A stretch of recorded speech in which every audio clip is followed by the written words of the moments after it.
Mrs. Nightmare. Let me take you back to when I was younger, perhaps 10 or 11. We lived in a very large old Victorian house, which had 5 floors, very long hallways on each floor, and old wooden flooring. There were always creepy sounds at night, and weird power outages, but that could always be attributed to the age of the house. We liked the house a lot. The first incident happened in the attic. We called it the attic, but in reality, it had a family room, a bathroom, a kitchen, and a guest room. The 3rd floor stairs have a landing that leads to the attic door, which takes you up a flight of stairs, and you come to a long hallway on your left that leads you to the family room at the end of the hall, and a large window on your right that the moonlight comes through.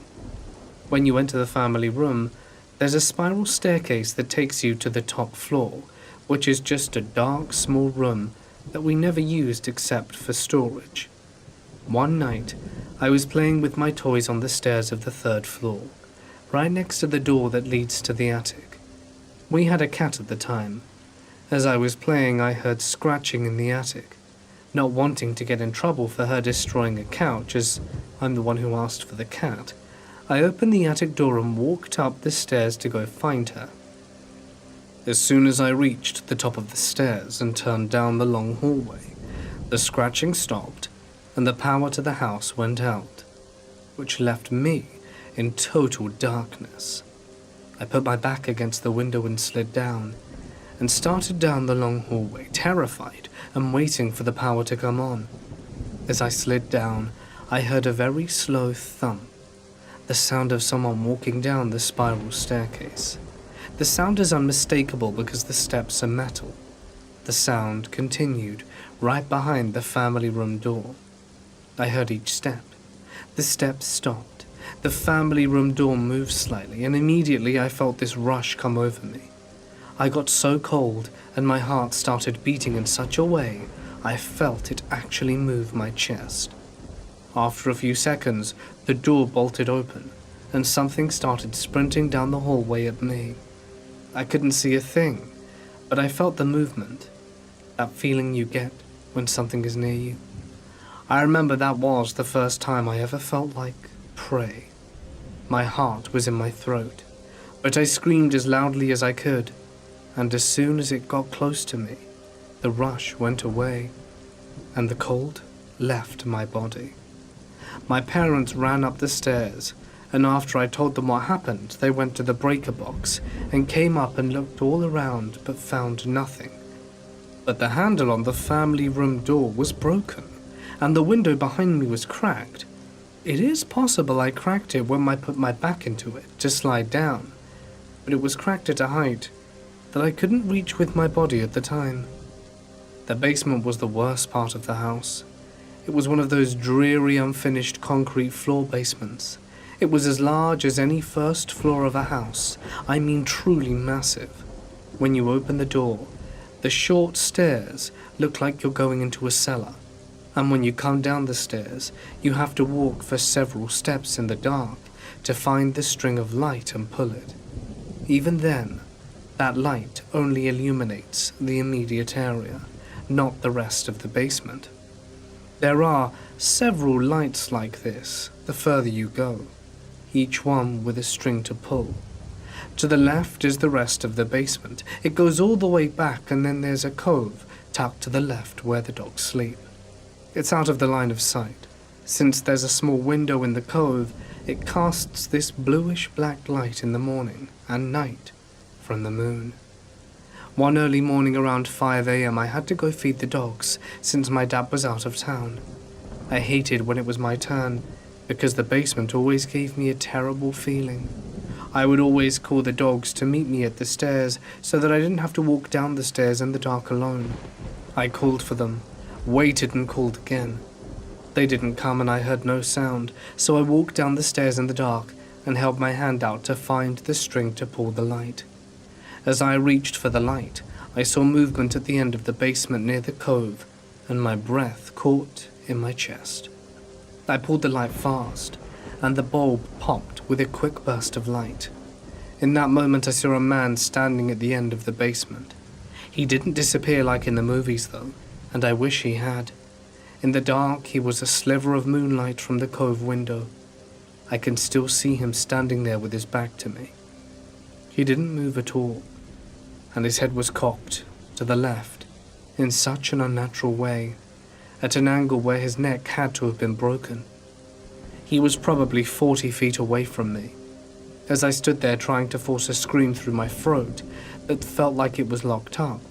I couldn't look away, and in those few seconds I stared, I saw it. It was less of a man and more of a thing. It had white translucent skin and looked gangly. I literally, and honestly, pissed myself, standing up. I lost all control. I think the pee snapped out of me because I felt the warmth of my leg, and I started backing away. And as I backed away, it sprinted to the left towards the cove where the dogs were, and I ran up those stairs, and I chipped my tooth falling into the stairs, still chipped to this day, and I slammed the door shut and locked the latch. I called my mum down, and we called the dogs from the top of the stairs. No response. We went down there, and both dogs were huddled together in the corner of the cove. It took them 5 minutes to leave the corner and come up. We had to pull them apart and walk them with us holding their collars. The last one is short and simple, and probably the worst experience I had in that house. In that same basement, there's a furnace room to the left of the stairs about 15 feet away from the stairs. It's dark and cramped, and has all kinds of luggage and extra supplies in it. The day before Thanksgiving, we were preparing for family to arrive. My mother sent me to get the Thanksgiving table decor, or whatever it's called, and as I walked down the stairs, I saw the furnace room door was cracked. I stopped dead in my tracks. That door was never left open. We were always told to close it so that the dogs don't go in there. Really, my parents made a huge deal out of it, and I stayed on the stairs and stared at the door. I felt the hair on my neck raise, and my fists clench out of instinct. As I stare in the crack of the door, I see half a smile in one eye. The smile was so close to being human, but so far at the same time. I can't explain it. It was as though something had been observing humans to mimic them, but just couldn't get the face right. As I ran up the stairs, I heard the creak of the furnace door opening further, slammed, and locked the door. And that was the last time I ever went into the basement. From that point on, my parents never made me go back down there and delegated my basement chores to my siblings, even though I know that they don't believe me. It was a nice gesture, and I was thankful for it. Since we moved, I have never experienced anything abnormal in our house. I'm 26 now, and have never had any issues with the paranormal since then. I like to rationalize by telling myself it was fear and my brain playing tricks on me. But part of me deep down knows that it wasn't. I feel like I'm going crazy, but I think my house might be haunted. Let me give you some background. Midwest, USA. I think it was all a wooded area a long time ago, but my great-grandparents built a house. Additions were added. I think they both just died of old age, but I'm not sure.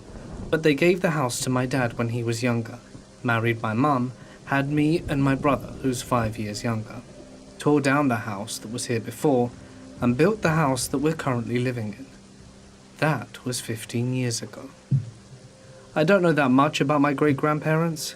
Great-grandpa died before I was born, and great-grandma died before I was in school.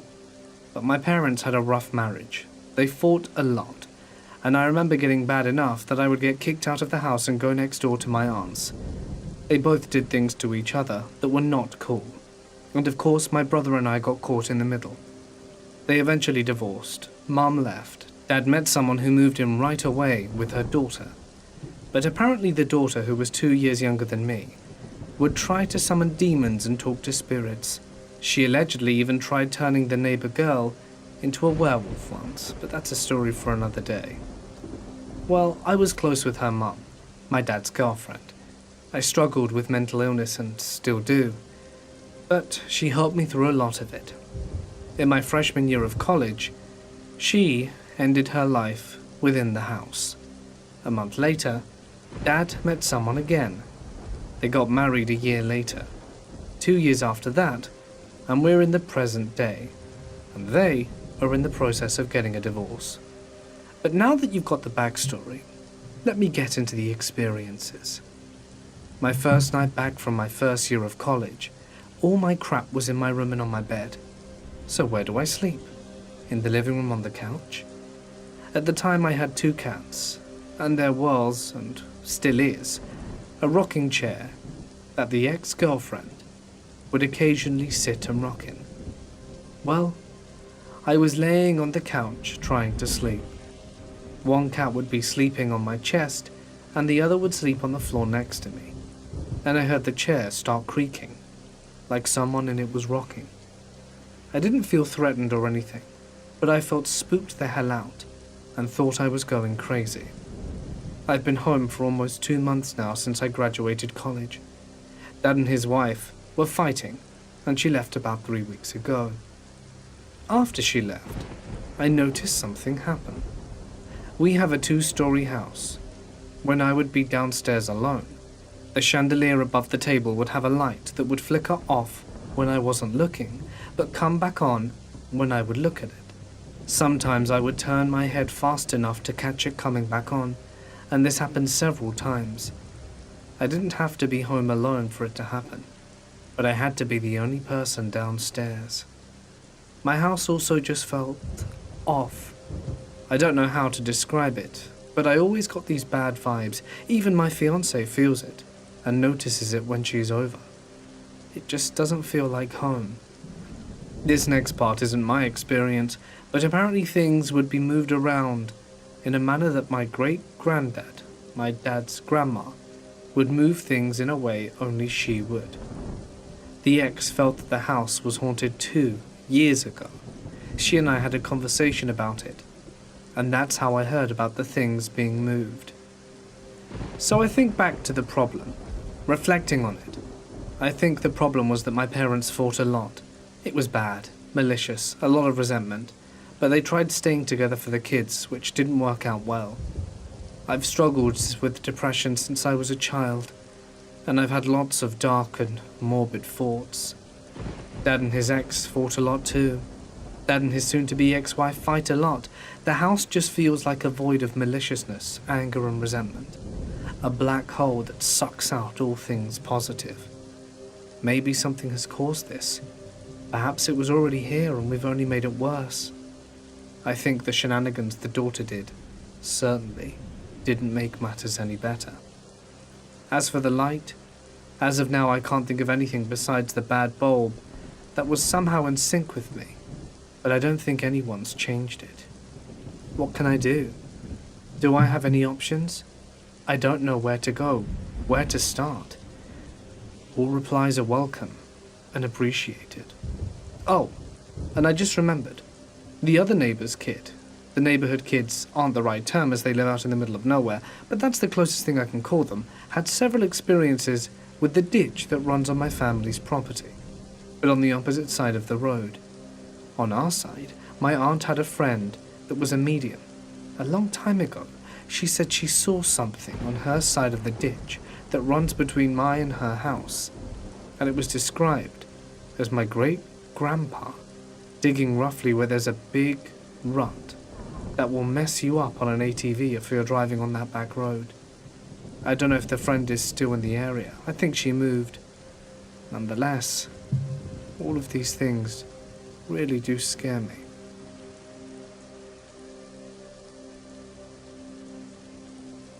In 2003, I lived in the southwestern part of Virginia, in the US, in a small mountain town. The town had been a coal mining town for generations, and had been around since the 1800s. After living in the basement of my girlfriend's mother's house for over a year, we decided it was time to get our own place. The place we had chose to rent happened to be the second home we looked at. It was a 2-story brick home that had been around for well over 100 years. It was conveniently located across the street from a bank, restaurant, and grocery store. The current owners had remodeled the home to have an apartment on the ground floor and another on the upper floor. The apartment we chose was the ground floor apartment, and although it was $50 more a month, we didn't mind. We signed a 1-year lease and moved in. As we settled into our new home, things couldn't have been better. No one lived in there in the other apartment, and it was incredibly peaceful considering its location.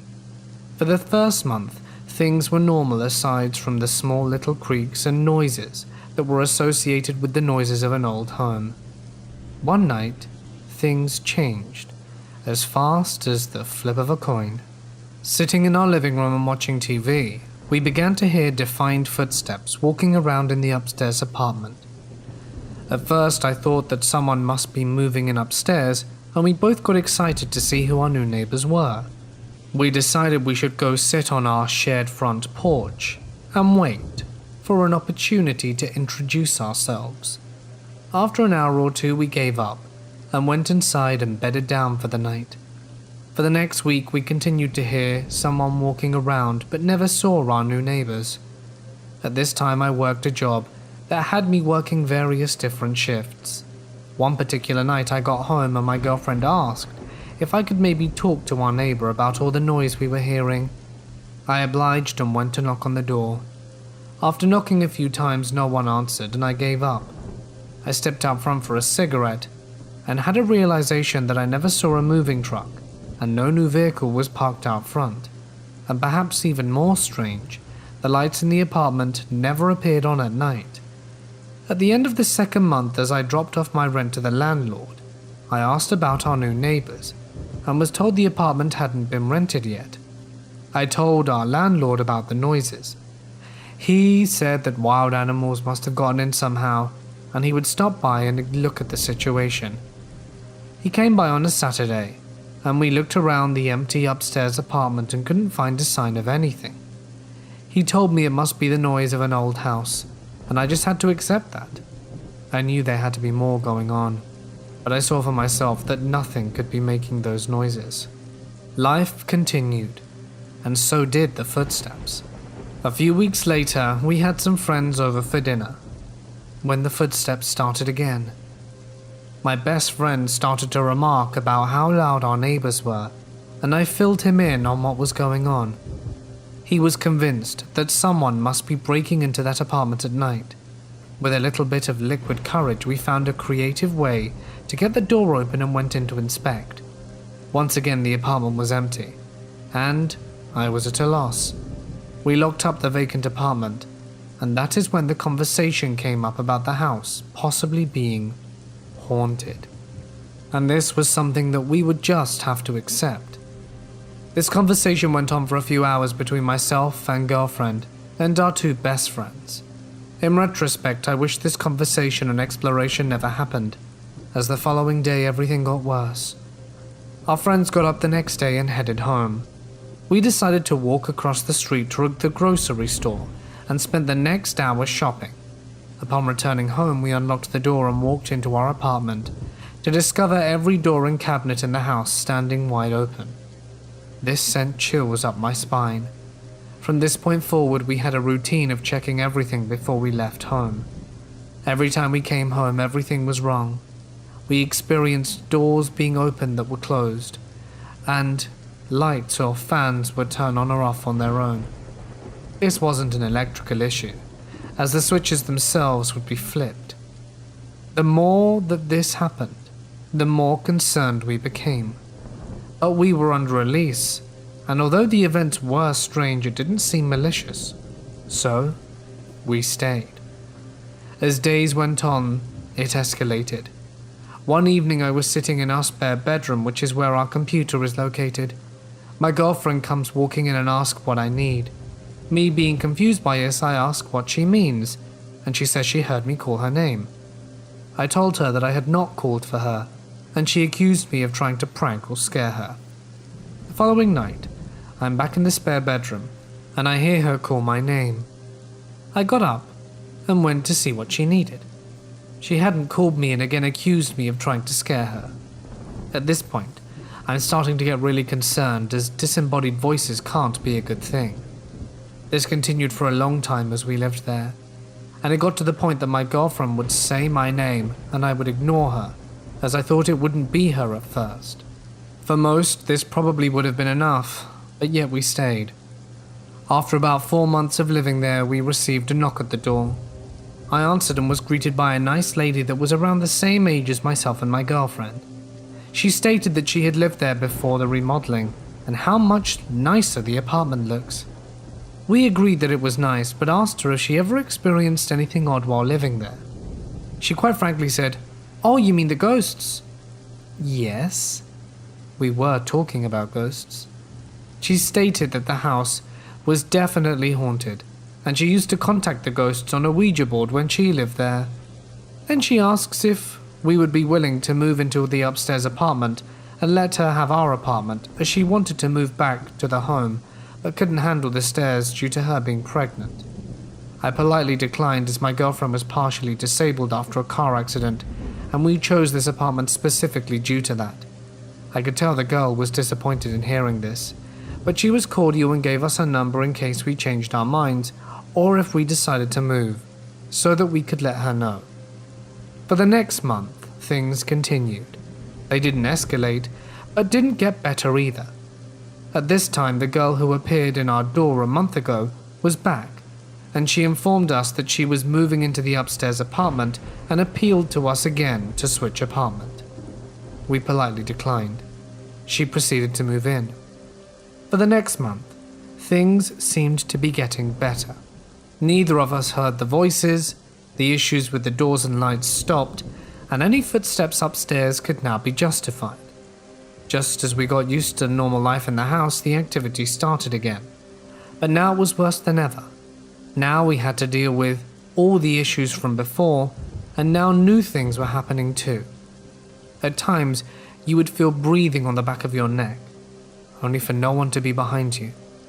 We started seeing shadows move out of the corner of our eyes, and began to have issues with light bulbs burning out prematurely, and batteries in devices draining at an unexplainable rate. At this point, we had less than 6 months left on our lease, and decided that we were moving when our lease ended. The experience we had in this apartment had put a massive strain on our relationship. At this point in time, my girlfriend was doing everything in her power to not stay in the house alone while I was working. On multiple occasions, she went to her mum's house and stayed there for days at a time. Every time she stayed at her mum's, she asked me to stay with her instead of staying in the house alone, but that would have added an hour to my commute each day. I would be lying if I said I wasn't scared, but I did it anyway. One morning I woke up after a long and mostly sleepless night. As I lay in bed trying to wake up, I hear footsteps in my apartment, and I know that I'm home alone. As I quietly get out of bed, I see my girlfriend walk past the bedroom door. This surprised me, as I didn't expect her to be there. I get up and walk in to find out what she is doing home, and realize that she isn't there. I frantically call her and explain that I just saw her in the apartment. She tries to calm me down, but explains that it wasn't her, as she was still at her mum's house over half-hour away. Now I am scared and feeling alone.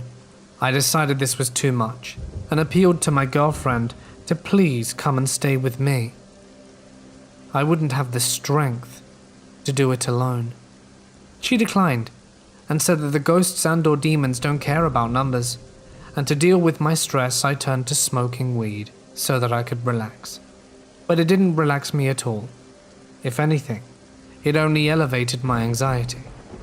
It did, however, help me sleep, so I made it a routine before going to bed. One night, the guy who I used to buy my green off stopped by to drop some off. I gave him my address and told him to knock when he got out there. Instead of getting a knock on the door, I get a phone call from him. He says that he's out front, and that I shouldn't be sitting at home alone, and I should come hang out with him for a while. I agree and head out the door to meet him, get in his car, and as we pull away, he tells me to move out of that place now. I of course asked him why, and he said that if he told me everything he knew about that place, I would never step foot in there again. I pushed for more, but he wouldn't tell me.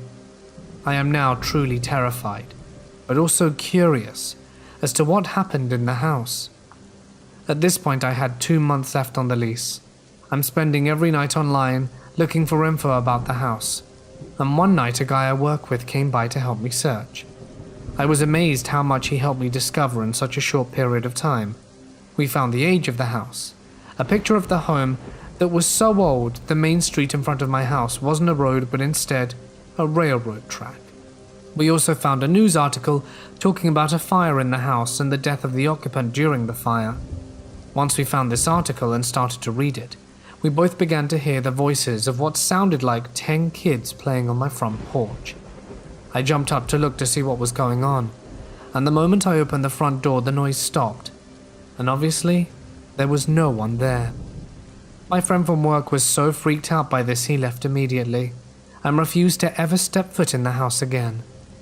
At this point, I am now volunteering for overtime, just so that I don't have to be home. One day I came home to find a moving truck sitting out front, and my upstairs neighbor was moving out, as the stairs were adding complications to her pregnancy. She informed me her mother would be by the following day to pick up the last few items that were left. This night was strange due to how peaceful everything suddenly became. No noise, no voices, nothing. That had to be the best night's sleep I'd had in ages. The following day comes and I'm outside mowing the lawn when the mother of the other tenant arrives. I'm greeted by her and we talk briefly about her daughter and the soon-to-be baby. After a few moments we parted ways and she went inside to gather the rest of her daughter's belongings. I offered to help, but she declined. So I decided to stick close by just in case. After 2 trips to her car, she looked at me and stated that she only had a few pillows left to load up, and how she couldn't wait to walk out of that creepy house for the final time. We had conversations previously about the haunting, you see. About 2 minutes after she went inside, I heard a scream and the sound of something tumbling down the steps. I went to investigate. The mother had apparently fallen down the steps. As I went to help her, she asked me to get her away from the house and said something forcefully pushed her down the steps. I helped her to the car, and she asked if I could grab the pillows that she dropped as she fell. She stated that if I didn't feel comfortable, that they could just stay behind. Attempting to be Mr. Macho Man, I told her I'd get them for her and proceeded back in. I reached the top of the stairs, grabbed the pillows and ran back down, and I slammed the door closed and returned to the mother. She was visibly shaken and had a bruise appearing, and I asked if she wanted to go to the hospital, but she declined and asked if I would drive her and her car home. She said that she would have her husband bring me back. I knew she was in no shape to drive, so agreed. And after a short 10-minute journey I dropped her off and her husband returned me to the house. Now I really am alone in the house, and I know it can hurt people. That night before I went to bed, I stepped out on the front porch for a cigarette. As I go back inside, I notice the door to the upstairs apartment is standing wide open. One half of me wanted me to just pull the door closed, while the other half of me thought I needed to make sure no one was up there. I knew that I had closed the door earlier, and I feel like, if it had been open, that I would have noticed during one of my many times outside that evening. Ultimately, I decided to go upstairs and check everything out. As soon as I arrived to the top of the stairs, I hear an unnatural voice say, "Leave." I ran down the stairs as fast as humanly possible, locked the door to the upstairs apartment and returned to my apartment more scared than I have ever been. After tossing and turning for several hours, I finally managed to fall asleep. When I awoke the next day, my front door was standing wide open. I had 2 locks, one on the doorknob and a deadbolt that could only be operated from the inside of the apartment. Both locks were in the locked position, yet the door was standing wide open. I'm losing my mind at this point. Having around 5 weeks left on the lease, I don't feel safe here at all. I know I'm not spending an entire day in the house alone, so I decided to shower and get ready to leave for the day. When I turned the water on, nothing happened though. I called the landlord, as water was included in the rent. I went to the back porch to call him while I smoked and realized that the stairwell going into the basement is filled with water. I called the landlord and he states he's out of town and that he keeps a key to the basement hidden in each of the apartments in case of emergency. I get the key, shut off the water to the house, and while doing so realized that a plastic or PVC pipe had broken.